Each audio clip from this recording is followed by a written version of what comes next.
जय श्री राधे। ये जो चित्र है इसका भाव है भवकूपे जीवेर गति। भवकूप में जीव की गति।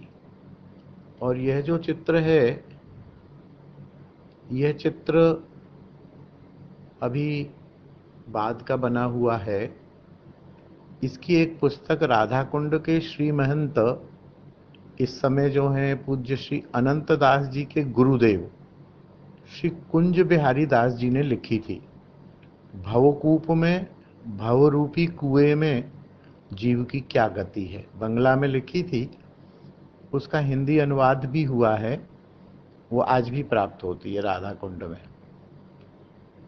उसका उन्होंने चित्र बनाया था।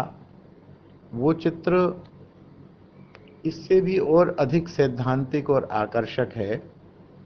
इसमें जो हाथी है, हाथी को हमारी कामनाओं का स्वरूप बताया गया है।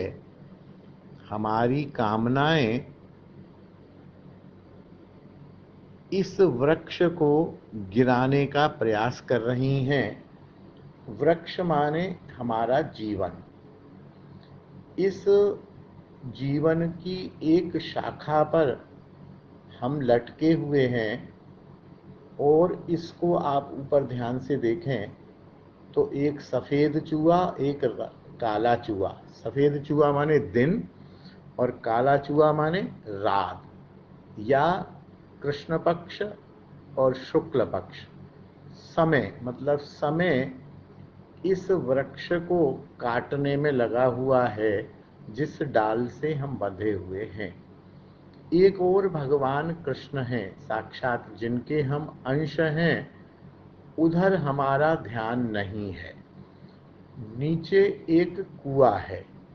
यदि हम इस भय से कि समय इस डाल को काट रहे हैं, कुछ समय में ये डाल कट जाएगी, हम अपना हाथ छोड़ दें, तो नीचे सांप, बिच्छू आदि विषैले जीव जंतु हैं जो हमें मार के खा जाएंगे, विषाक्त कर देंगे।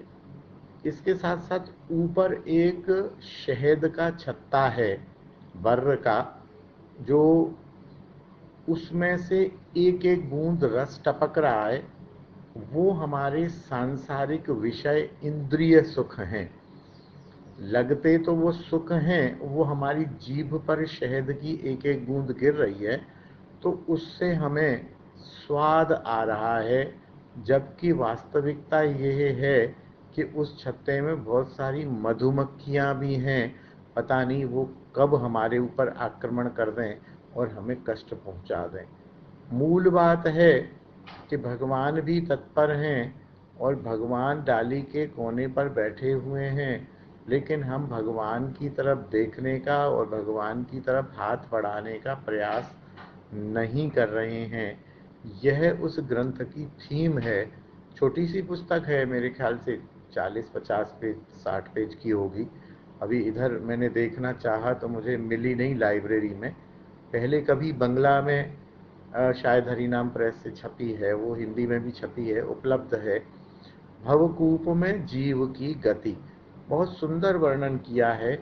और ये उत्प्रेक्षाएं की हैं, हाथी, वृक्ष, और भी काफ़ी डिटेल में है। अब यहाँ पर तो 2-3 मिनट में इतना ही कहा सुना जा सकता है। बहुत सुंदर भाव, बहुत सुंदर दिग्दर्शन उसमें कराया है और बहुत सुंदर विषय है। इससे पढ़ने से, अध्ययन करने से हम जैसे जीवों को अपनी स्थिति का ज्ञान होता है कि हम कहाँ, किस तरह से, कैसे फंसे हुए हैं और कैसे निकल सकते हैं। जय श्री राधे, जय निताई।